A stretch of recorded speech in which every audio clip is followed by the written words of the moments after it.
नमस्कार दोस्तों, आर के मौर्य कॉमर्स क्लासेज में आपका स्वागत है।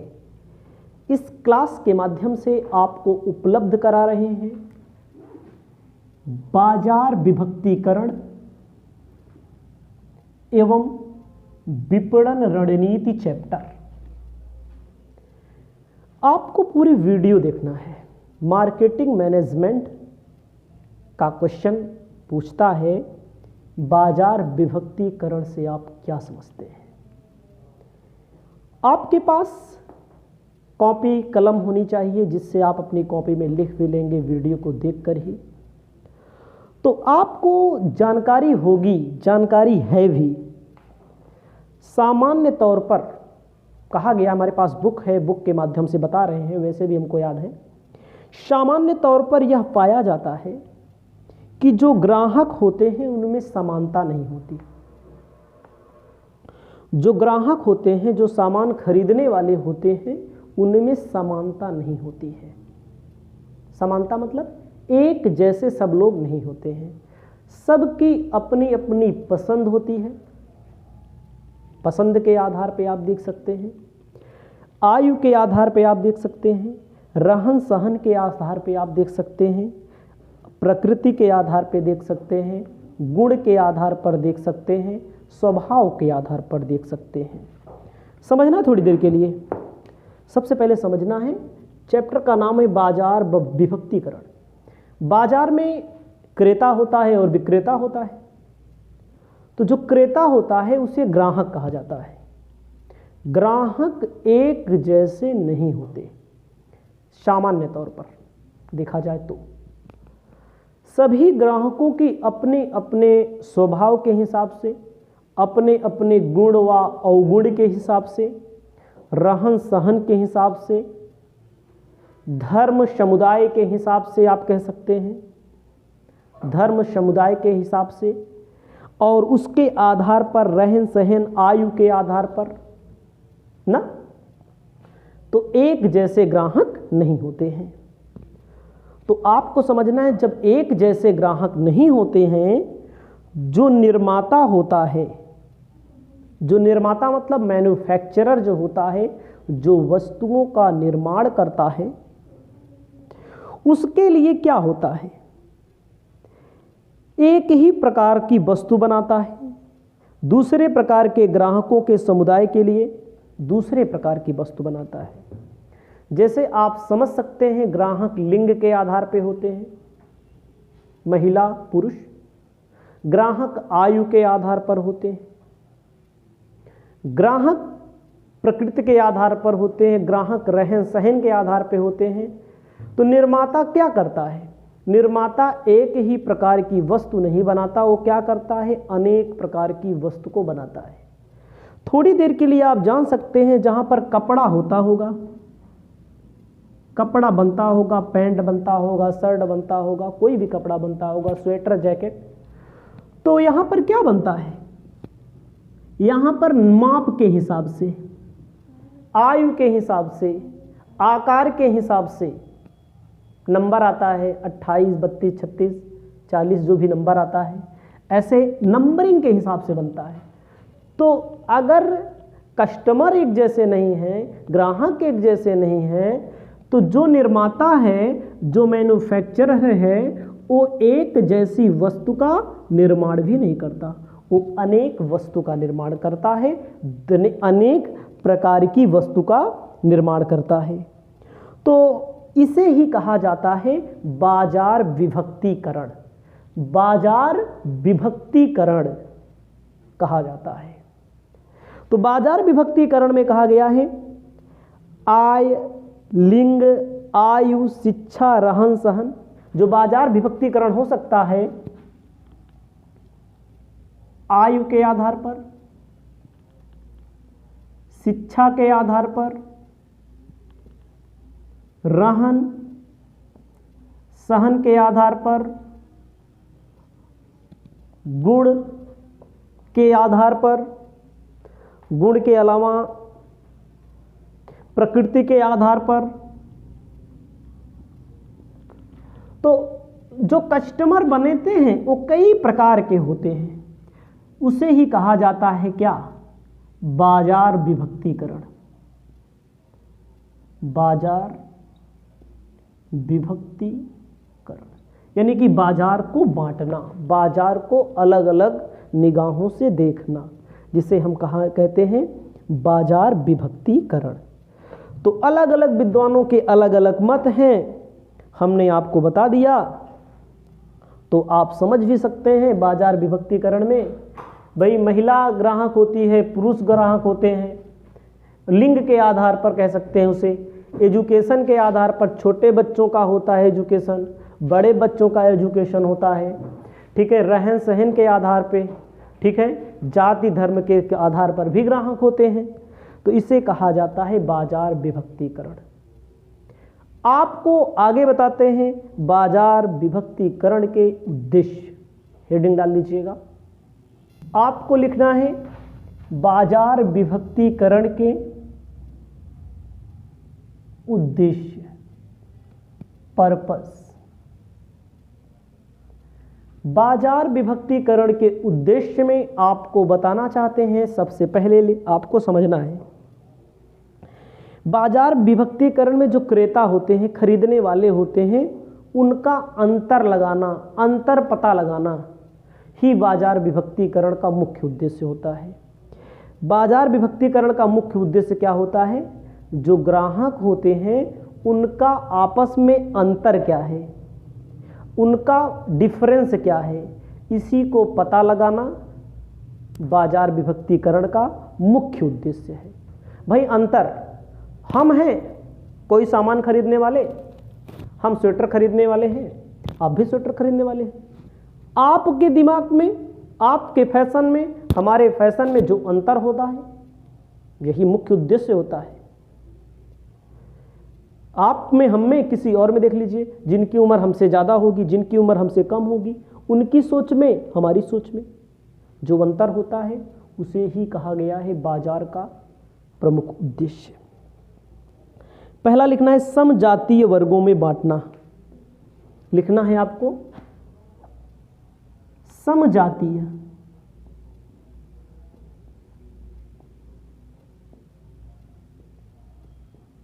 वर्गों में बांटना। समजातीय वर्गों का मतलब क्या होता है, आपको बताना चाहते हैं। समजातीय का मतलब जैसे हम पुरुष हैं,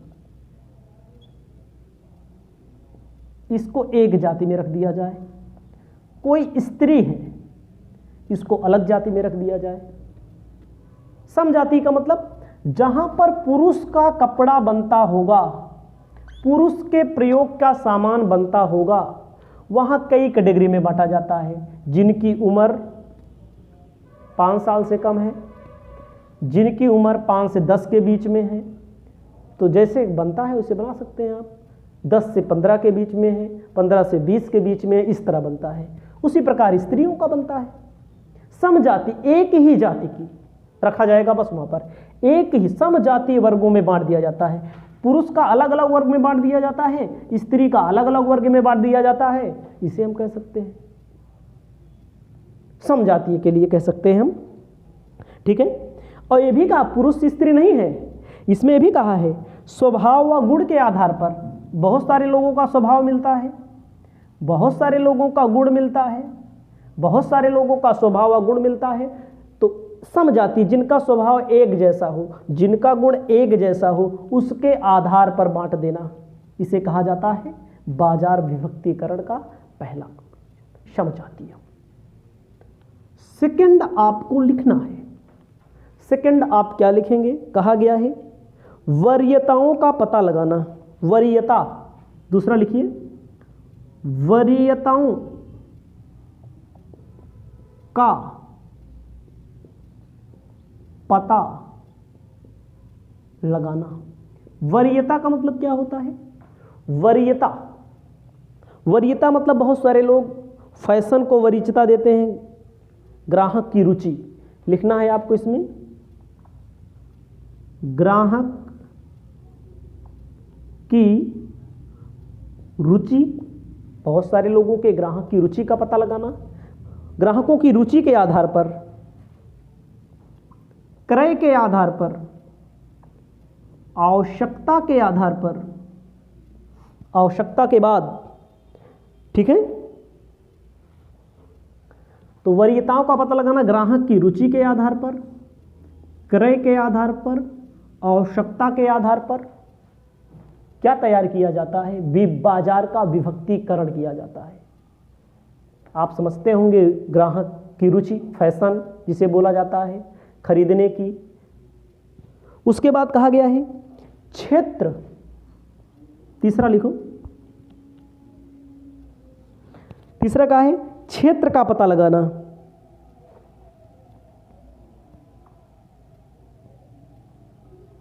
क्षेत्र का पता लगाना। आपको ध्यान देना है, क्षेत्र मतलब क्या होता है, कहा गया है तीसरा उद्देश्य क्षेत्र का पता लगाना, जहां पर नवीन ग्राहक बन सके। भाई जो सामान बिकता है, जो सामान बनता है, किसी कोई कंपनी बनाती है तो उस क्षेत्र के आधार को भी पता लगाती है, किस क्षेत्र में कौन सी डिमांड ज़्यादा है। ये भी है बाजार विभक्तिकरण, नए ग्राहकों की खोज करना आता है इसमें। चौथा नंबर आपको लिखना है क्रय संभाव्य का पता लगाना। क्रय संभाव्य, क्रय संभाव्य का पता लगाना। क्रय संभाव्य का मतलब क्रय करने की संभावना क्या है, खरीदने की संभावना क्या है।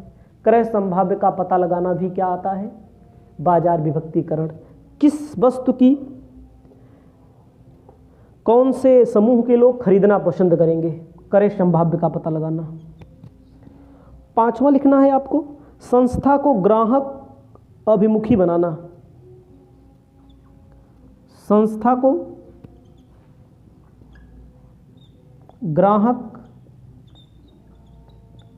अभिमुखी बनाना। ग्राहक अभिमुखी का मतलब क्या होता है, कहा गया है बाजार विभक्तिकरण का अंतिम उद्देश्य ग्राहक को अपनी ओर आकर्षित करना, ग्राहक को वह वस्तु उपलब्ध कराना, ग्राहकों को अधिकतम संतुष्ट उपलब्ध कराना, ताकि ग्राहक संतुष्ट रहेंगे तो व्यवसाय का लाभ होगा, व्यवसाय का लाभ होगा तो संस्था आगे की ओर जाएगी। तो आपको आगे हम बताने जा रहे हैं बाजार विभक्तिकरण के आधार। बाजार विभक्तिकरण का आधार जो है, उस आधार को हम यहाँ पर अच्छे से समझा दे रहे हैं और पेपर में यह क्वेश्चन दावा करता हूँ जरूर आएगा। आपको लिखना है, आपको क्या लिखना है, बाजार, आगे बताते हैं, पहले इसको मिटा देते हैं। आपको लिखना है बाजार विभक्तिकरण के आधार। बाजार विभक्तिकरण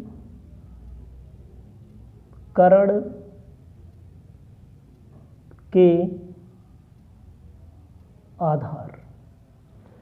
बाजार विभक्तिकरण के आधार में आपको बताना चाहते हैं जो बाजार का विभक्तिकरण हो सकता है उसके कई पहलू हैं। पहला आपको लिखना है आर्थिक, दूसरा आपको लिखना है सामाजिक, तीसरा आपको लिखना है राजनैतिक, उसके बाद उपभोक्ता की आयु,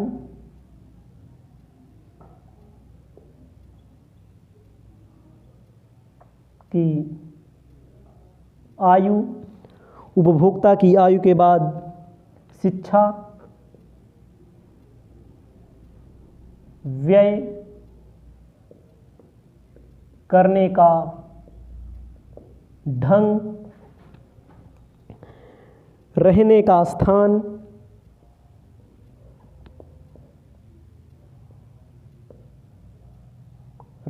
का स्थान, उपभोग की मात्रा। उपभोग की मात्रा, बहुत सारी चीज़ें हैं भाई। आर्थिक हो सकता है, सामाजिक हो सकता है, राजनैतिक हो सकता है ना। उपभोक्ता किसके होंगे भाई? आर्थिक का मतलब जिसके पास ज़्यादा पैसा रहेगा, वो कोई वस्तु होती है उसको ज़्यादा लोग खरीदते हैं, महंगी वस्तुओं को। सामाजिक का मतलब होता है जैसे समाज के आधार पर, जहाँ पर मुसलमान लोग रहते हैं वहाँ मुस्लिम वाला ज़्यादा सामान बिकेगा, जहाँ हिंदू लोग रहते हैं ज़्यादा उनका बिकेगा, जहाँ और लोग रहते हैं, सिख लोग रहते हैं उसके लिए, ईसाई लोग रहते हैं उसके लिए, बौद्ध लोग, मतलब समाज में हम किसी का वो नहीं बता रहे हैं आपको, मतलब अलग अलग जगह पे अलग अलग वस्तुएं बिकेंगी। राजनीतिक क्या होता है? कुछ वस्तुएं राजनीतिक होती हैं। राजनीति वाला झंडा अगर बिकना है तो गांव में दुकान खोलेंगे थोड़ी बिकेगा। तो राजनीतिक जो वस्तुएं होंगी तो राजनीतिक कार्यालयों के सामने बिकेंगी, वो भी एक बाजार होता है। राजनीतिक कार्यालयों के सामने के अलावा अलग पार्टी के लिए अलग झंडा लगेगा, अलग पार्टी के लिए अलग चिन्ह बनेगा, तो भी राजनीतिक होता है, तब भी उसका भी अपना अलग बाजार होता है। उपभोक्ता की आयु के हिसाब से आप समझ सकते हैं, आयु के हिसाब से, महिला पुरुष की शिक्षा के हिसाब से, एजुकेशन के हिसाब से, व्यय करने का ढंग, कोई कम व्यय करता है, कोई ज़्यादा व्यय करता है, किस सामान पर लोग ज़्यादा व्यय करते हैं उसके आधार पे, रहने के स्थान के भी आधार पर, भाई शहर में लोग रह रहे हैं, गांव में लोग रह रहे हैं, नदी किनारे लोग रह रहे हैं, पर्वत पर लोग रह रहे हैं, तो सबका अलग अलग अपना सामान की मांग होती है। उपभोक्ता की मात्रा, कहाँ पर ज़्यादा उपभोक्ता होंगे, कहाँ कम होंगे, आपको आगे लिखना है। उपभोक्ता बाजार के लिए आधार लिखना है। उपभोक्ता बाजार के लिए आधार। उपभोक्ता बाजार के लिए आधार में आपको ध्यान देना है उपभोक्ता की आय, ये भी ध्यान देना है, इसके आधार पर भी बाजार होता है, बाजार विभक्तीकरण होता है। उपभोक्ता की आय के आधार पर,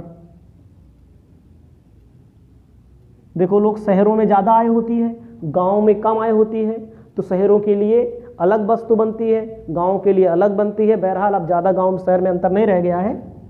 आपको दूसरा लिखना है, उपभोक्ता की आय, उपभोक्ता की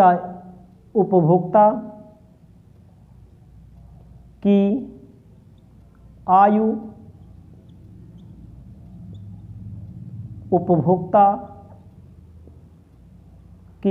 का लिंग, उपभोक्ता के लिंग, उसके बाद उपभोक्ता में नगरीकरण की स्थिति, उपभोक्ता में नगरीकरण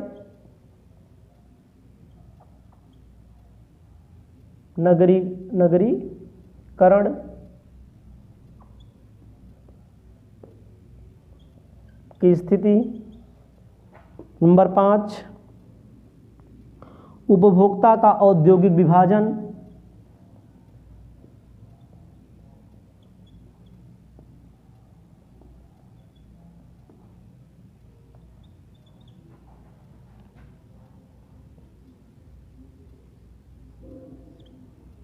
नंबर 6, उपभोक्ता की शिक्षा,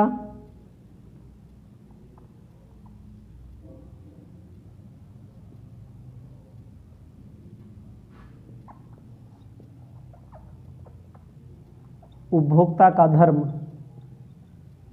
तो समझो, तो बाजार सबके अलग अलग बाजार हैं, कोई ज़रूरी नहीं है। देखो भाई, आय जहाँ कम होगी वहाँ की अलग चीज़, अलग बाजार कहा जाएगा, जहाँ ज़्यादा होगी वहाँ के लिए अलग बाजार कहा जाएगा, अलग वस्तुएं बनेंगी, सस्ता महंगा सब बनता है। उपभोक्ता की आयु जो होगी, आयु तो आप समझ रहे हैं कि अलग अलग उपभोक्ता की अलग अलग आयु की वस्तुएं बनती हैं। उपभोक्ता के लिंग के आधार पर अलग अलग वस्तुएं बनती हैं। उपभोक्ता में नगरीकरण की स्थिति, उपभोक्ता की औद्योगिक विभाजन, उपभोक्ता की शिक्षा के आधार पे, उपभोक्ता के धर्म के आधार पे, सबका अलग अलग अपना स्ट्रक्चर होता है। अगला है औद्योगिक बाजार के लिए आधार।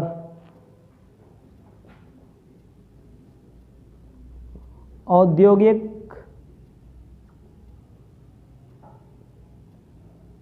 बाजार के लिए आधार।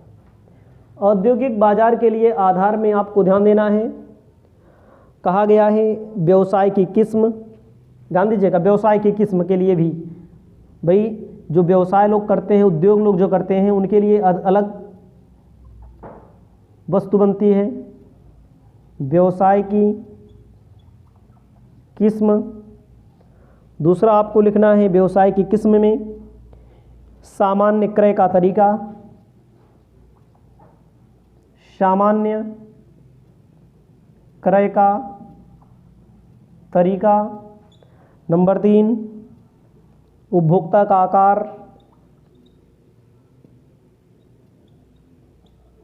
उपभोक्ता की आकार क्या है? उपभोक्ता की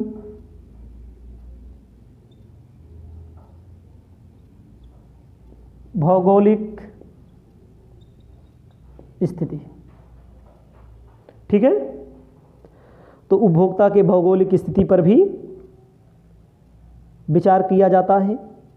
तो इसे आप लिखिए। भौगोलिक का मतलब होता है, तो भौगोलिक का मतलब आप समझेंगे, आप अलग अलग बता दे रहे हैं आपको, पहले इतना लिख लीजिए, उसके बाद आगे चलते हैं। पूरा टॉपिक बता रहे हैं, एक भी टॉपिक यहाँ छोड़ने का कार्य हम नहीं करेंगे आपके लिए। आपको लिखना है भौगोलिक बाजार के विभक्तिकरण में भौगोलिक। भौगोलिक भौगोलिक का मतलब क्या होता है? जैसे कहीं कहीं पर ठंडा प्रदेश होता है और कहीं कहीं पर गर्म प्रदेश होता है, क्षेत्र होता है। भाई जहाँ गर्म क्षेत्र है तो उनके लिए गर्मी वाला सामान बनेगा, वस्तु बनेगी। व ठंड, व आपको क्या लिखना है? ठंड प्रदेश, ठंडा क्षेत्र। जहाँ ठंडी पड़ती है ज़्यादा, वहाँ ठंडा वाला, उनके लिए वो हमारे अलग ग्राहक होंगे। उसके बाद शहरी ग्रामीण। शहरी और ग्रामीण, शहर वाले अलग ग्राहक, ग्रामीण वाले के लिए अलग वस्तु बनेगी। उसके बाद दूसरा लिखना है मनोवैज्ञानिक। मनोवैज्ञानिक का मतलब क्या होता है? कुछ लोग नई वस्तु आती है, नई वस्तु को खरीदते हैं। जैसे नया नया हैंड सेट, मोबाइल सेट आता है तो बहुत सारे लोग नया नया खरीदते हैं ना, मनोविज्ञान उनका ज़्यादा होता है।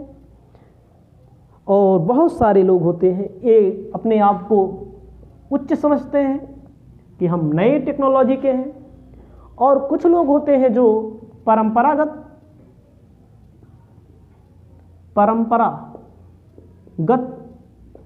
वस्तु यानी कि पुरानी वस्तुओं को भी सादे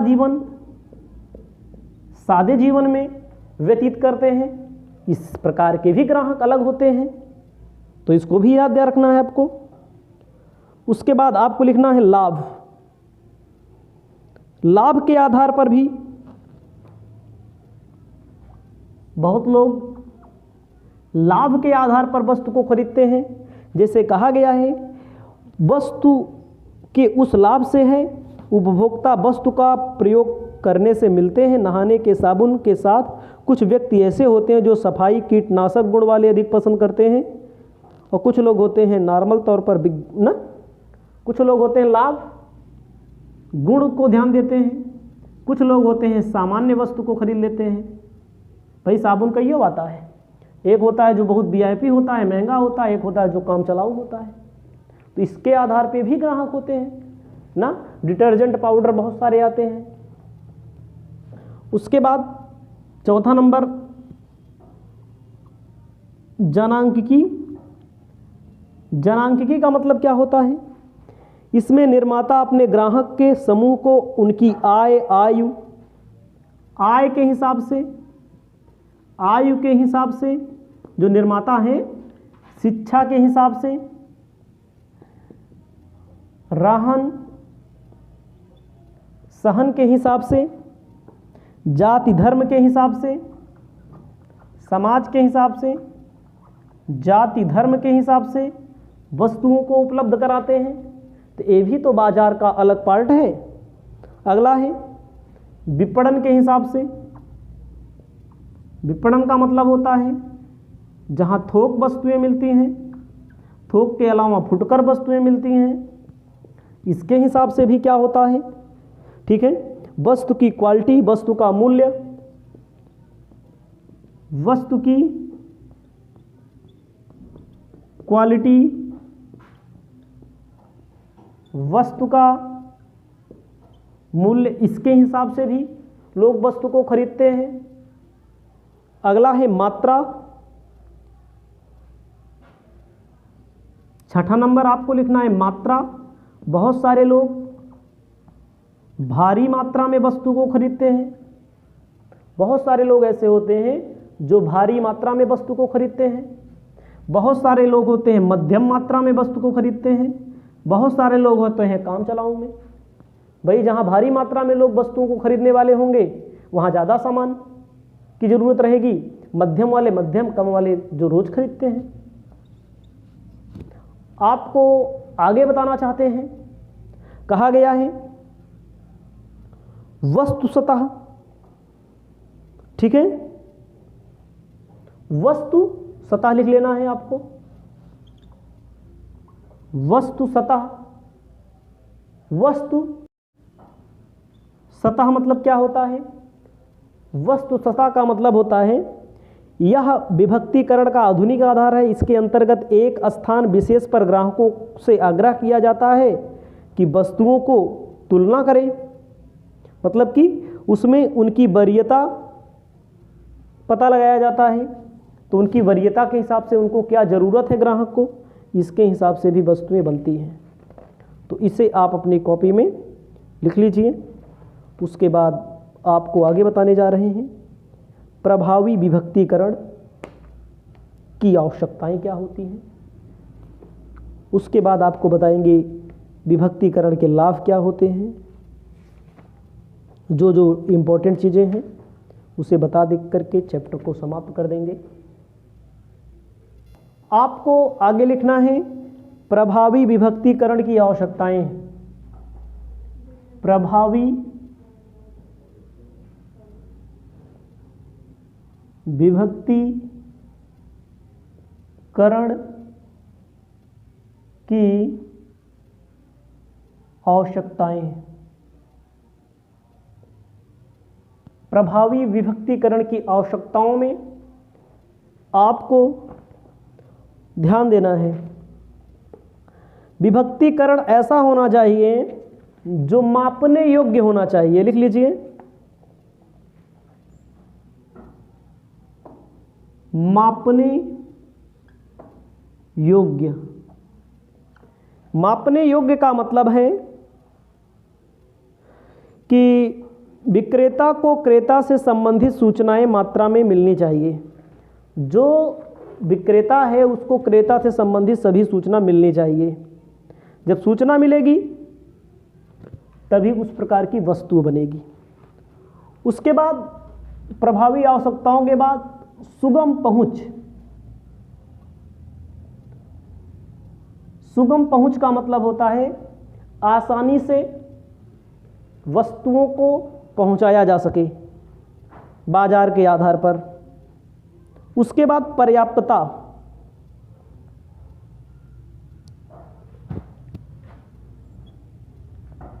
पर्याप्तता, पर्याप्तता का मतलब होता है कि प्रभावी बाजार विभक्तिकरण के लिए तीसरी और अंतिम आवश्यकता है बाजार खंड पर्याप्त बड़े हों जिससे प्रत्येक बाजार में पहुंचा जा सके। कोई बात नहीं है। अगला आपको लिखना है बाजार विभक्तिकरण के लाभ। बाजार विभक्तीकरण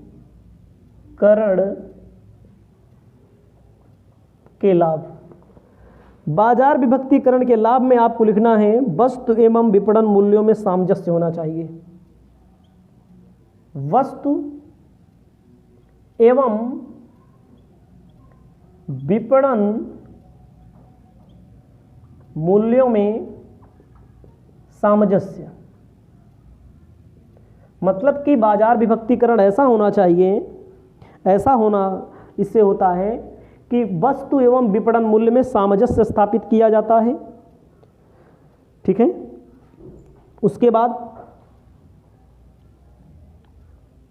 विपणन के अवसरों का पता लगाना। विपणन के जो अवसर हैं, मार्केटिंग के जो अवसर हैं, मार्केटिंग के अवसर को इससे पता लगाया जा सकता है। पता लगाया जा सकता है उपभोक्ता संतुष्ट है कि नहीं संतुष्ट है, उपभोक्ता को किस प्रकार संतुष्ट किया जा सकता है, जिस स्थान पर वस्तु बिकती है उस पर ये पूरा रिसर्च हो जाता है। अगला है विपणन बजट का बंटवारा। विपणन बजट का बंटवारा भी बाजार के हिसाब से बांटा जा सकता है। किस एरिया में कितना पैसा मार्केटिंग में खर्च किया जाएगा। ठीक है, किस एरिया में कितना पैसा खर्च किया जाएगा, किस एरिया से कितना पैसा आया, किस में ज़्यादा लाभ हुआ, किस में ज़्यादा ना ट्रांजैक्शन हुआ। प्रतियोगिता में प्रभावशाली ढंग से मिलना। ध्यान दीजिएगा, प्रतियोगिता में प्रभावशाली संघ से सहयोग और लाभ पर विचार किया जाता है। 5वां नंबर, प्रभावी विपणन कार्यक्रम। विपणन का कार्यक्रम प्रभावी बनाने के लिए बाजार विभक्तीकरण लाभदायक है।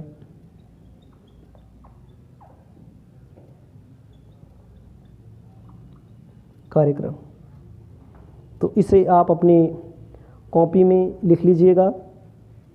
उसके बाद आपको ज़्यादा कुछ इसमें नहीं दिया है, यह चैप्टर समाप्त करते हैं। अब आपके लिए नया चैप्टर शुरू करेंगे आगे।